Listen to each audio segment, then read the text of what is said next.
విత్తనములు చల్లడానికి కర్షకుడు వెళ్ళాడు. అతడు చల్లుతున్న సమయంలో కొన్ని విత్తనాలు దారి పక్కన పడి తొక్కబడ్డాయి.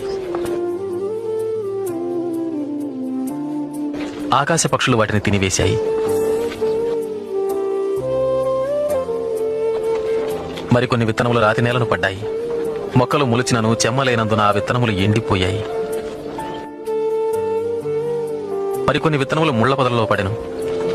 ముళ్ల పొదలు వాటితో మొలిచినందున వాటిని అణచివేశాను.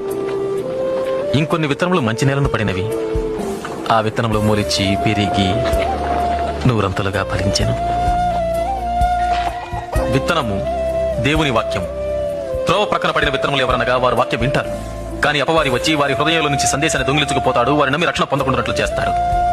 రాతి నేలను పడిన విత్తనములు ఎవరంటే వారు వింటారు, సందేశాన్ని అంగీకరిస్తారు కూడా, కానీ వేరు లేనందున కొంతకాలం మాత్రమే నమ్ముతారు.